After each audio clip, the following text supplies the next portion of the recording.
strongmen খেলখন খেলিবৰ কাৰণে কোনো বেলেগকৈ নালাগে যিকোনো খেলুৱৈয়ে যিকোনো শক্তিমান মানুহে যাৰ মেণ্টেল ষ্ট্ৰেংথ আৰু ফিজিকেল ষ্ট্ৰেংথৰ ওপৰতে খেলখন হয় তো যিকোনো খেলৰ মানুহ powerlifting weightlifting bodybuilding যিকোনো মানুহে খেলখন খেলিব পাৰে যিকোনো খেলুৱৈয়ে খেলখন খেলিব পাৰে তেনে আমি সেই প্লেয়াৰ তাৰপৰাতো আমি খেলুৱৈ ল'মেই তাৰপৰা আমি নতুন নতুন খেলুৱৈ কিছুমান উলিয়াম বুলি আমি কথা পাতিছোঁ গাঁৱৰ ভিতৰত আমি যাম তাৰপৰা খেলুৱৈ উলিয়াম আৰু বেলেগ বেলেগ জিলাবিলাকত সেইবিলাক কথা জনাইছোঁ অলৰেডি সেই কমিটিবিলাক আমি গঠন কৰিব লাগিব অতি সোনকালে কমিটি গঠন কৰি আমি আশা কৰিছোঁ যে মিনিমাম আমি তিনিমাহে কোনোবা এখন জিলাত খেল পাতিম ষ্ট্ৰংমেনৰ খেল পাতিম এতিয়া আমি কমিটিখনো গঠন কৰিম কমিটি গঠনৰ পিছত আমাৰ প্ৰচাৰো হ'ব মিডিয়া ইণ্টাৰভিউ হ'ব মিডিয়া বাইটো দিয়া হ'ব আৰু সেইধৰণে আমি খেল চলি থাকিব তো সেইটো আমি আমাৰ পদক্ষেপ হ'ব লগতে আপুনি বিভিন্ন সামাজিক অনুষ্ঠানৰ লগত জড়িত হৈ আছে ক্ৰীড়া ক্ষেত্ৰত এবাৰ জড়িত হৈছে ক্ৰীড়া ক্ষেত্ৰৰ লগতো মই বহুত দিনৰ আগৰ পৰাই জড়িত মই একচুৱেলি মই আগতে টেনিছ খেলিছিলোঁ লং টেনিছ সেই হিচাপে আমাৰ নগাঁৱৰ টেনিছ ক্লাবৰ লগত জড়িত তাৰ এক্সিকিউটিভ মই মেম্বাৰ হয় টেনিছ ক্লাবৰ লগত টেনিছ ক্লাবৰ যিকোনো ক্ষেত্ৰত মই থাকোঁ তাত প্লেয়াৰ্ছ আনাৰ ক্ষেত্ৰত কিবা ক্ষেত্ৰত মই সদায় থাকোঁ টেনিছ ক্লাবৰ লগত খেলিছোঁ আগত ত্ৰিনয়ন গোষ্ঠীৰ লগত মই জড়িত খেলৰ আমাৰ ক্লাব হয়তো তাৰপৰা স্পৰ্টছ এছ'চিয়েশ্যন নগাঁৱৰ লগত জড়িত ত্ৰিনয়ন ক্লাবৰ আমি প্লেয়াৰ্ছ আনো ফুটবল হওক বেলেগ বেলেগ খেল হওক আমি খেল আনি থাকোঁ প্লেয়াৰ্ছবিলাক আমি গাঁৱৰ পৰা উলিয়াই আনি খেল খেলোঁ আৰু মই নগাঁৱৰ ৱেইট লিফটিং এছ'চিয়েশ্যনৰ ৱৰ্কিং প্ৰেচিডেণ্ট আমাৰ ৱেইট লিফটিঙৰ ল'ৰা ছোৱালীখিনিকো আমি সদায় প্ৰমোট কৰি থাকোঁ আমাৰ অৰূপ বৰা ৱেইট লিফটিঙৰ এছ'চিয়েশ্যনৰ লগতো জড়িত অৰূপ বৰাই আমাক খেলৰ ক্ষেত্ৰত যথেষ্ট সহায় কৰে তেওঁ বহুতখিনি বস্তুৰ লগত আমাৰ জড়িত কৰাইছে তেখেতে আমাক এতিয়া তাৰ জিমত তাৰ ল'ৰা ছোৱালীখিনি আমি সদায় চাওঁ বা আমাৰ প্লেয়াৰ্ছখিনি পঠিয়াবলৈ হ'লে আমি থাকোঁ আমাৰ কমেও 10-15জন আছে তাত মৃদুল ৰয়ো আছে অসীম ভাৱেল আছে এনেকৈ আমাৰ লগত যথেষ্ট মানুহ আছে আমি কাম কৰি থাকোঁ সেইধৰণে খেলৰ ক্ষেত্ৰত কাম চলি থাকে হয় আপুনি আমাৰ নগাঁও জিলাত স্বৰ্গীয় বিশিষ্ট সমাজসেৱকসকলে পৰিচিত প্ৰভাত চন্দ্ৰ দাসৰ আপুনি সুযোগ্য পুত্ৰ কি ক'ব তেওঁতো আমাৰ অসমৰ নগাঁও জিলাত সকলো ক্ষেত্ৰত সামাজিক ক্ষেত্ৰত অৱদান আছে তেওঁ হয় দেউতা এইটো মই সমাজৰ কাম কৰাৰ ক্ষেত্ৰত মই দেউতাৰ পৰাই দেখিছোঁ সৰুৰ পৰা যে আমাৰ ঘৰলৈ সামাজিক কামৰ কাৰণে মানুহবিলাক আহে আৰু দেউতাই গোটেই নগাঁও ৰাতিপুৱাই ওলাই যায় দেউতাৰ ব্যৱসায় আছিল কনষ্ট্ৰাকশ্যনৰ কাম কৰিছিল আমি পুৰণা ব্যৱসায় মানুহ ককাৰ দিনৰ পৰা ব্যৱসায় মোৰ ককায়ো সমাজ সেৱা কৰিছিলে মোৰ দেউতায়ো কৰিছিলে মোৰ দেউতাক দেখি পেলাই অনুপ্ৰাণিত হৈছোঁ আৰু তেজতে সি যদি আছে কাম কৰি ভাল পাওঁ মানুহক সহায় কৰি ভাল পাওঁ দেউতায়ো ভাল পাইছিলে দেউতাই নগাঁৱৰ যথেষ্ট সংখ্যক মানে সংগঠনৰ লগত মানে অনুষ্ঠানৰ লগত জড়িত আছিল দেউতাই আৰু তাৰ লগত দেউতাৰ ঢুকোৱাৰ আগলৈকে আছিল তাৰ বাবে দেউতাৰ মুখ্যমন্ত্ৰীৰ সম্বৰ্ধনাও জনাইছিলে বা দেউতাই মৰম স্নেহ যথেষ্ট পাই থৈছে আৰু ময়ো সেই দেউতাৰ ৰাস্তাটোৱে লৈ হয় আমি চেম্বাৰ্ছ অফ আমি ব্যৱসায়ীসকলৰ বাবে তাৰ পৰা কাম কৰোঁ আমাৰ ইয়াতে কাম এতিয়া কি হৈছে আমি এই কমিটিখন নতুনকৈ হৈছে এতিয়া প্ৰাৰম্ভিক কামখিনি চলি আছে তাৰ বাহিৰে আমাৰ জিলা আয়ুক্ত মহোদয়ে আমাক মিটিংবিলাকলৈ মাতে আমি তালৈ যাব লগা হয় যাওঁ বা ব্যৱসায়ীসকলৰ সুবিধাখিনিৰ কথা আলোচনা কৰোঁ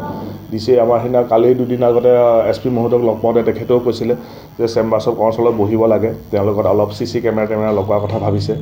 এতিয়া সেইধৰণে আমি ব্যৱসায়ীখিনৰ হিতৰ বাবে আমি কাম কৰি যাওঁ আৰু সেই চেম্বাৰ্ছ অফ কমাৰ্চৰ থ্ৰুদি আমাৰ ভৱিষ্যতলৈ প্লেন আছে আমি এটা অফিচ এটা ল'ব লাগে সেইটো আমি বিধায়কৰ লগত কথা পাতিছোঁ তেওঁ দিম বুলি কৈছে যে এটা অফিচ আমাৰ নিজৰ মানে স্থায়ী অফিচ এটা আমাৰ হ'ব আৰু আমি তাৰ দ্বাৰা সামাজিক কাম কিছুমান কৰি মানুহক সহায় কৰিম বেলেগ প্লেন লৈ থৈছোঁ এতিয়াই নকওঁ কামবিলাক হওক তেতিয়া ক'ম এতিয়া সেইটো খুব মানে আমাৰ ৰূপম গোস্বামী ইয়াৰ আমাৰ ৰাজ্যিক সভাপতি হয় ৰূপমদা আমাৰ লগত পাছত থাকে কথা বতৰা পাতি থাকে যিকোনো ব্যৱসায় কিবা অসুবিধা হ'লে মই এনেও আমাৰ পেজত মোৰ ফেচবুকৰ পেজত মোৰ অলপ মানুহ আছে ফলোৱাৰ্ছ তেওঁলোকক পোৱা আছে লিখা আছে বা আমাৰ ব্যৱসায়ীসকলৰ মিটিংবিলাকতো মই জনাওঁ যে মোক জনালেই হ'ল মোক জনালে এতিয়া আপুনি যেনেকৈ মোক ক'লে যে ক্ৰীড়াৰ ক্ষেত্ৰত ক'লে ক্ৰীড়াৰ ক্ষেত্ৰত ক'লোঁ বা আমাৰ শংকৰ মিছনত মই কাম কৰোঁ আমাৰ লায়ন্স ক্লাবত মই কাম কৰোঁ আমাৰ এতিয়া গ্ৰাম্য পুথিভঁৰালত মই জড়িত তাত মোৰ খুব এটা বেছি কাম কৰা হোৱা নাই কিন্তু তাৰ লগত মই জড়িত কৰোণা ধাৰাৰ লগত মই জড়িত মই তাৰ লগত কাম কৰোঁ আৰু বহু নগাঁও অনুষ্ঠান আছে বিহু বহু কমিটি আছে সেনেকৈ ধৰক সংগীত হয়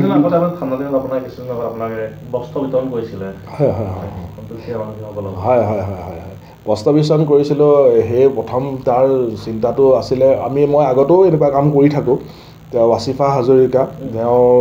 তেওঁ ভাবিছিলে কথাটো তেওঁৰ ব্যৱসায় প্ৰতিষ্ঠানৰ দ্বাৰা কামটো ভাবিছিল মই কথাটো গম পাই আমি একেলগে জড়িত ভাবি বোলে আমি কমেও 500মান কাপোৰ বিলাইছোঁ 1 জানুৱাৰীৰ দিনাখন মানুহক সেই ঠাণ্ডা পৰিছিল সেইটো সময়ত মানুহে খুব ভাল পাইছে মানে ভাল পাব কাৰণ কাপোৰ যিখিনি কাপোৰ দিছোঁ সেইখিনি খুব ভাল কাপোৰ এনেকুৱা নহয় যে বেয়া কাপোৰ নহয় খুব ভাল কাপোৰ নতুন কাপোৰৰ নিচিনা সেই কাপোৰ দিছিলোঁ আৰু মানুহৰ পৰা কালেক্ট কৰিছিলোঁ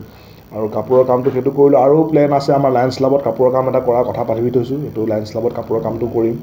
হয় এই ক্ষেত্ৰত আপোনাৰ প্ৰতিটো ক্ষেত্ৰত সামাজিক কাম হওক ক্ৰীড়া ক্ষেত্ৰত প্ৰেৰণা যোগায় আপোনাৰ পত্নীয়ে যথেষ্ট প্ৰেৰণা যোগায় কি ক'ব এই ক্ষেত্ৰত আপোনাৰ হয় মোক পত্নীয়ে যথেষ্ট প্ৰেৰণা যোগায় আৰু মোৰ ঘৰুৱা কামখিনি মই মোৰ ব্যৱসায়খিনি মোৰ কেইবাটাও ব্যৱসায় আছে আৰু ভগৱানৰ কিবা মানে আমাৰ ককা দিনৰ অলপ পৈতৃক সম্পত্তিও আছে সেইখিনিও চাব লাগে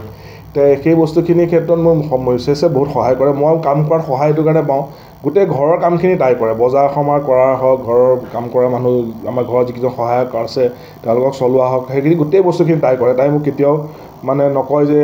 সামাজিক কামত ইমান কেনেকৈ থাকিবা এনেকৈ যাবা মই কেনেকৈ চলাম মোৰ ছোৱালীক ক'ৰবাত কলেজলৈ অনা নিয়া কৰা হওক এইবিলাক সকলো কাম তাই সহায় কৰে তো তাই সহায়ৰ বাবে তাই ছাপৰ্টৰ বাবে আৰু তাইও কৰে নিজৰ ফালৰ পৰা তাইও কৰে তাই মোৰ এটা ব্যৱসায় আছে বৰঠাকুৰ আই এছ একাডেমি সেইটো তাই চলায় তো তাৰ পৰাও তাই কাম কৰি থাকে আমাৰ কাপোৰ বিলোৱা কামটো বৰঠাকুৰ আই এছ একাডেমিৰ থ্ৰু দিয়ে তাই কৰিছিলে মই কৰিছিলোঁ মানে তাইও কৰিছিলে আৰু লগতে আপোনাৰ আগতো বহুত কৰিবলগীয়া কাম আছে ইষ্টংগনৰ সভাপতি হিচাপে নিৰ্বাচিত হৈছে ৰাজ্যখনত বহুত ক্ৰীড়া ক্ষেত্ৰত আপুনি বহুত কৰিবলগীয়া আছে আৰু ভগৱানৰ ওচৰতো আমাৰ প্ৰাৰ্থনা আপুনি যে আৰু ক্ৰীড়া ক্ষেত্ৰত আগুৱাই যায়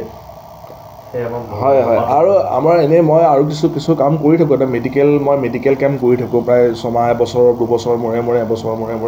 মেডিকেল কেম্প কৰি থাকোঁ মাজতে মই আমাৰ লক্ষীনগৰ বিহু সমিতিয়ে মোক কৈছিলে যে এটা মেডিকেল কেম্প কৰি দিব লাগে এতিয়া মই মোৰ নিজৰ ফালৰ পৰাই প্ৰায় 8-10জন ডক্টৰৰ লগত কথা পাতি তেওঁলোক মেডিকেল কেম্পত আহিছিল জইণ্ট ডিৰেক্টৰৰ লগত কথা পাতিলোঁ তেতিয়া জইণ্ট ডিৰেক্টৰ অৰূপজ্যোতি মহন্ত আছিল তেখেতে ডক্টৰ দিলে এইটো জইণ্ট ডিৰেক্টৰে দিয়েই সদায় আৰু তেওঁলোকৰ ঘৰুৱা সম্বন্ধত দিলে তেতিয়া আমি ধুনীয়া মেডিকেল কেম্প এটা ডক্টৰখিনিৰ পৰা মেডিচিনখিনি ল'লোঁ সেইধৰণে মই আজিলৈকে কেইবাটাও মেডিকেল কেম্প কৰিছোঁ বা মোৰ স্কুলীয়া গ্ৰুপৰ পৰা আমাৰ স্কুলীয়া যিটো গ্ৰুপ আছে 92 বেটছৰ তাৰ পৰা আমি বান সাহাৰ্য কৰিছোঁ বা মই নিজৰ বাবেও বান সাহাৰ্য কৰোঁ বান সাহাৰ্যৰ সময়ত বা লকডাউনৰ সময়তো মানুহক সহায় কৰিছোঁ এনেকৈ কৰি থাকোঁ সমাজৰ কাম মোৰ বেলেগ কথা একো নাই যে মানুহখিনি বহুত ব্যস্ততা আছে ব্যস্ততাৰ মাজত আমাক যে একদম মূল্যৱান সময় দিছে তেখেতৰ আমাৰ নাই হয় নাই কালি কি হ'ল এগৰাকী মানে মহিলা তেজপুৰত তেওঁ অকলশৰীয়া তেওঁ হাজবেণ্ডৰ ব্লাড দিব লগা হ'ল তেওঁ মোৰ খবৰ আহিলে বেলেগ এজনে দিলে যে তেখেতক মই চিনি নাপাওঁ খবৰ দিয়াজনকো চিনি নাপাওঁ যে ব্লাড দিব লাগে এতিয়া তেজপুৰত প্ৰায় 2-3 বটলমান ব্লাড যোগাৰ কৰি দিছোঁ এতিয়াও তেখেতে মোক ফোন কৰিছে এনেকুৱা দিনটোত কিবা কিবি কাম থাকেই আজিৰ দিনটোতো কেইবাটাও অনুষ্ঠানলৈ নিমন্ত্ৰণ আছে আজি কিবা ভাওনা সমাৰোহ আছে তালৈ মোক নিমন্ত্ৰণ কৰিছে তালৈ যাব লগা আছে